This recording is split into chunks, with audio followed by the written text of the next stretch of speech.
Hello అండి. Welcome to our channel Mouni Narayana vlogs. ఇప్పుడైతే time 5:00 అయిందండి. ఇప్పుడెందుకు టైం చెప్తుందని అనుకుంటున్నారా? నేను వెళ్ళే ప్లేస్‌కి ఈ టైంలో వెళ్తేనే చాలా బావుంటుందండి. అందుకే నేను మీకు టైం చెప్పాను. అసలు ఎక్కడికెళ్తున్నాం అని అనుకుంటున్నారా? చూపిస్తా అండి. మధ్యలో ట్రాఫిక్‌లో అయితే స్ట్రక్ అయిపోయాం. టుడే సండే కాబట్టి ట్రాఫిక్ అయితే ఫుల్ ఉందండి. ఎట్టకేలకి ట్రాఫిక్‌నైతే తప్పించుకున్నానండి. ఇంత బిజీ సిటీలో ఏదైనా పల్లెటూరిని తలపించే ప్లేస్ ఉంది అంటే అదొచ్చేసి శిల్పారామం. నేను ఆ ప్లేస్‌నైతే మీకు చూపించబోతున్నాను. ఇదొచ్చేసి శిల్పారామం మెయిన్ ఎంట్రన్స్ అండి. Left side and right side అయితే మనం లోపలికి ఎంటర్ అవ్వడానికి ఎంట్రీ టికెట్ అయితే తీసుకోవచ్చు. లెఫ్ట్ సైడ్ వచ్చేసి క్యూఆర్ కోడ్ టికెట్స్ అండి. అక్కడున్న క్యూఆర్ కోడ్‌ని స్కాన్ చేసి టికెట్స్ అయితే బుక్ చేసుకోవచ్చు. పెద్దవాళ్ళకైతే 60 రూపీస్ అండ్ చిన్నపిల్లలకైతే 20 రూపీస్ అండి. రైట్ సైడ్ కూడా సేమ్ టికెట్ కౌంటర్ అయితే ఉంది. అక్కడ మనం క్యాష్ పే చేసి టికెట్స్ తీసుకోవచ్చు. ఈ ఎంట్రీ లుక్కే చాలా ఆసమ్‌గా ఉందండి. బ్యాంబూ స్టిక్స్‌తో అయితే ఎంట్రీని అయితే చేశారు. చాలా బ్యూటిఫుల్‌గా ఉంది. అండ్ ఎంట్రీ అయిన వెంటనే లెఫ్ట్ సైడ్ అయితే చిన్న గార్డెన్‌లా ఉంది. ఈ గార్డెన్‌లో ఎక్కువ శాతం గులాబీ చెట్లే ఉన్నాయండి. ఎక్కడ చూసినా గులాబీ ఫ్లవర్సే కనిపిస్తున్నాయి. గులాబీ పువ్వు కనిపించిందంటే ఎవ్వరి చేతులు ఊరికే ఉండవు కదండీ! పీకడానికి ట్రై చేస్తారు. సో, అలాంటి వాళ్ళ కోసమే ఇక్కడైతే ఒక బోర్డ్ అయితే పెట్టారు. ఇక్కడున్న పువ్వులు కానీ, ఆకులు కానీ తుంచడం, కట్ చేయడం లాంటివి చేస్తే 500 అయితే ఫైన్ అయితే ఉందండి. సో, ఆ బోర్డు చూసి చాలామంది దూరంగా వాటికి నడుస్తూ ఉన్నారు. ఆఫ్‌కోర్స్ మేము కూడా అలాగే దూరంగా నడిచాంలెండి. ఈ ఎంట్రీలోనే రైట్ సైడ్ అయితే ఈ మ్యాప్ అయితే ఉంటుందండి. ఈ ప్లేస్ వచ్చేసి మొత్తం 50 ఎకర్స్‌లో ఉంది. సో, ఏవేవి ఎక్కడెక్కడ ప్లేస్ అయి ఉన్నాయి వాటి రూట్ అయితే ఇందులో ఉంది. ఒకసారి మీరు ఎంటర్ అయిన తర్వాత దీన్ని ఒక్కసారి ఫోటో తీసుకుంటే మీరు ఎక్కడికైనా ఈజీగా వెళ్ళొచ్చు. గార్డెన్ నుండి లెఫ్ట్ సైడ్ వెళ్తే షాపింగ్ ఏరియా వస్తుందండి. అదే రైట్ సైడ్ వెళ్తే బోటింగ్ అండ్ విలేజ్ మ్యూజియం అయితే ఉంటుంది. సో, నేనైతే ఫస్ట్ విలేజ్ మ్యూజియం చూడడానికైతే రెడీగా ఉన్నానండి. సో, మేమైతే రైట్ సైడ్ అయితే వెళ్ళిపోయాము. మేమైతే బోటింగ్ చేసే ప్లేస్‌కి అయితే వచ్చేసామండి. చాలామంది ఆల్రెడీ అప్పటికే బోటింగ్ అన్నది స్టార్ట్ చేసేసారు. ఇక్కడ టికెట్ వచ్చేసి 30 రూపీస్ అండి. చాలా రీజనబుల్ అనిపించింది. బట్ నేనైతే ఇక్కడ బోటింగ్ అయితే చేయాలని అనుకోవట్లేదండి. ఎందుకంటే లాస్ట్ టైం నాకు బోటింగ్ మీద అయితే చాలా బ్యాడ్ ఎక్స్‌పీరియన్స్ ఉంది. అందుకని నేనైతే చేయాలని అనుకోవట్లేదు.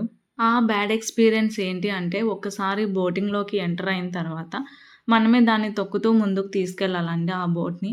అలా తొక్కలేక నాకు కాళ్ళైతే విపరీతమైన నొప్పొచ్చాయి నెక్స్ట్ డేకి. సో, అప్పటినుంచైతే నేను బోటింగ్‌కైతే చాలా దూరంగా ఉంటాను.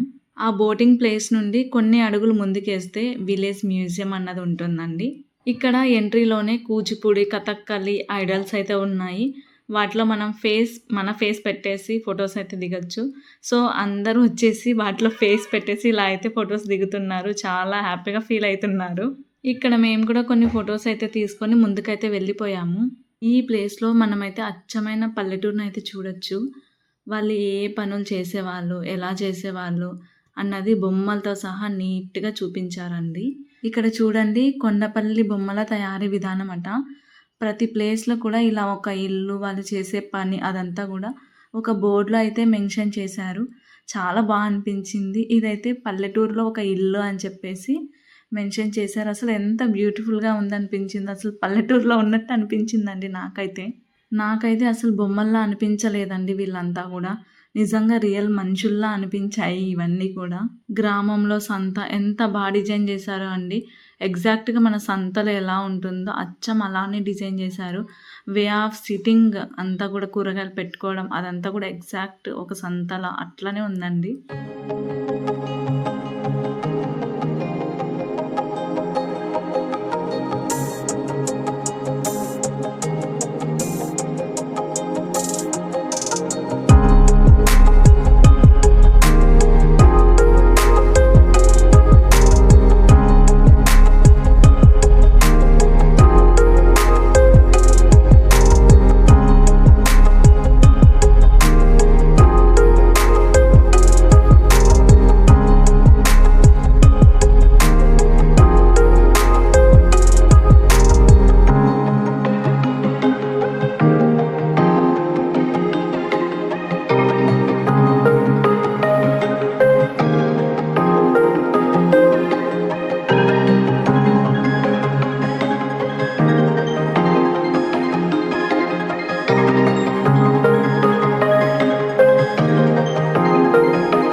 విలేజ్ మ్యూజియం తర్వాత కొంచెం ముందుకొస్తే ఇలా ఒక చిన్న లేక్ అయితే ఉందండి.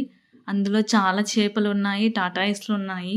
మనుషులు నిలబడిన ప్లేస్‌కైతే ఈ చేపలు గుంపులు గుంపులుగా వచ్చాయండి. ఏవైనా తినడానికి వేస్తారని చెప్పేసి వచ్చాయనుకుంటా. అలా చూస్తూ నడుచుకుంటూ వెళ్తే కృష్ణుడి బృందావనం అయితే వచ్చేసిందండి. ఆ స్టాచ్యూ దగ్గర ఓ 2, 3 ఫోటోలు దిగేసి మేమైతే లోపలికెళ్ళిపోయాము.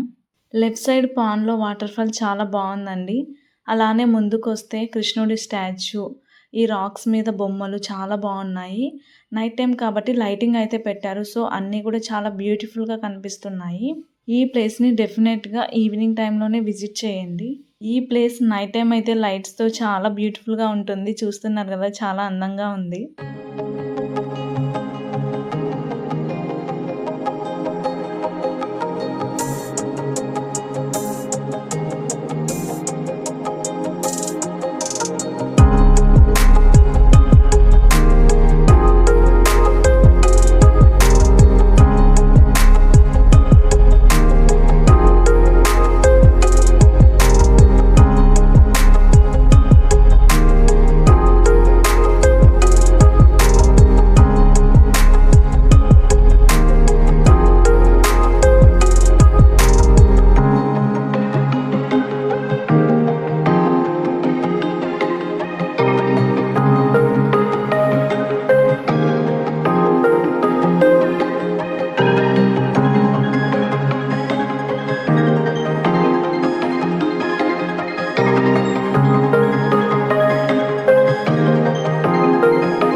నెక్స్ట్ షాపింగ్ ఏరియాకైతే ఎంటర్ అయిపోయామండి. ఇవన్నీ వచ్చేసి హోమ్ డెకర్ ఐటమ్స్. చాలా రకాలున్నాయండి. అండ్ పక్కనే వచ్చేసి కిచెన్ ఐటమ్స్ అయితే ఉన్నాయి. అసలు ఎన్ని మోడల్స్, ఎన్ని షేప్స్ అసలు ఎంత బాగున్నాయో డిజైన్స్ అవన్నీ కూడా. బయట మనకెక్కడ గూడా ఇటువంటి ఐటమ్స్ అయితే దొరకవండి. ఐ మీన్ ఇంత లేటెస్ట్ కలెక్షన్ అయితే ఎక్కడ గూడా దొరకదండి. ఇక్కడ కొంచెం కాస్ట్ ఎక్కువ అని అనుకుంటారు. అవునండి, అది నిజమే, కాస్ట్ ఎక్కువే. బట్ వాళ్ళు చెప్తారు కానీ మనం బార్గెయిన్ చేయొచ్చండి. వాళ్ళు చెప్పిన ప్రైస్‌కి హాఫ్ ప్రైస్ తగ్గించయితే మనం అడగాలండి. కొంచెం అటో ఇటో వాళ్ళైతే ఇచ్చేస్తున్నారు ప్రొడక్ట్స్‌నైతే కొంచెం తక్కువకడిగినా కూడా. చాలామంది శిల్పారామంకి ఓన్లీ షాపింగ్ కోసం కూడా వచ్చేవాళ్ళున్నారండి. ఎందుకంటే ఇంత ట్రెండీ కలెక్షన్ అయితే బయట ఎక్కడ దొరకదండి. ఇక్కడ లేనిది అంటూ ఏది లేదండి. ప్రతీదీ అవైలబుల్‌గా ఉంది. అండ్ క్లాత్స్ విషయానికొస్తే saris and dresses Kalamkari models అయితే చాలా బాగున్నాయి. అండ్ ఇక్కడొచ్చేసి చిన్న ఫన్నీ ఇన్సిడెంట్ అయితే జరిగిందండి. నా పక్కనున్న వాళ్ళు ఇవేంటని అడిగితే వేరే అమ్మాయి వచ్చేసి గోవా చాక్లెట్లు అని చెప్పింది. నాకైతే చాలా నవ్వొచ్చిందండి. నేను తర్వాత చెప్పాను అవి గోవా చాక్లెట్లు కాదు, అక్వేరియంలో వేసే రాళ్ళని చెప్పాను. ఈ ప్లేస్ టైమింగ్స్ వచ్చేసి మార్నింగ్ 10:00 నుండి నైట్ 8:00 అండి. అన్నీ చూసుకొని గేమింగ్ జోన్‌కొచ్చేసరికి మాకైతే చాలా లేట్ అయిపోయింది. సో, మేమైతే ఎక్కువసేపు ఇక్కడ ఉండలేదు. ఈ జోన్‌లో నాకు నచ్చింది ఒక్కటే అండి, ఊయల. చిన్నవాళ్ళ నుంచి ముసలి వాళ్ళ వరకు ఎవ్వరు ఆ ఉయ్యలని వదిలిపెట్టట్లేదు. సండే కాబట్టి క్రౌడ్ చాలా ఉంది. ఆ ఉయ్యాల దొరకడమే కష్టమైపోయింది. దొరికిన వాళ్ళు మాత్రం అసలు వదిలిపెట్టట్లేదు పక్కన వాళ్ళకి. మా పాపనైతే గుర్రం ఎక్కిచ్చేసానండి. ఇంక తనైతే ఆడుతూనే ఉంది. ఈ గుర్రాన్ని బైక్ అనుకుంది అనుకుంటా. ముందుకెళ్ళాలని చెప్పేసి రైస్ పెడుతూనే ఉంది. ఊయల దొరకడం చాలా కష్టమైతే వీళ్ళైతే ఎట్టకేలకి ఊయలనైతే దొరికించుకున్నారు. పాపం ఇద్దరు కూర్చున్నారు కానీ ఊపేవాళ్ళెవరూ లేరు. సో, నేనైతే అలా వాళ్ళని కాసేపు ఊపి వాళ్ళనైతే వీడియో తీసుకున్నాను. చాలా హ్యాపీ అనిపించింది. గేమ్ జోన్ పక్కనే బాతులు చిన్న చిన్న పక్షులైతే చాలా బాగున్నాయండి. నైట్ టైమ్ కాబట్టి సరిగ్గా కనిపించలేదు. లేట్ కూడా అయింది కాబట్టి మేము వాటన్నింటిని కూడా త్వరగా చూసేసి బయటకైతే వచ్చేసాము. ఈ ప్లేస్ మీద నాకున్న ఒపీనియన్ అయితే చెప్తున్నానండి. ఫ్యామిలీతో విజిట్ చేయదగ్గ ప్లేస్ అండి. డెఫినెట్‌గా విజిట్ అయితే చేయండి ఎవరైనా చూడని వాళ్ళుంటే. That's all about Shilparamam. ఈ వీడియో నచ్చితే లైక్ చేయండి, షేర్ చేయండి. Thank you for watching this video.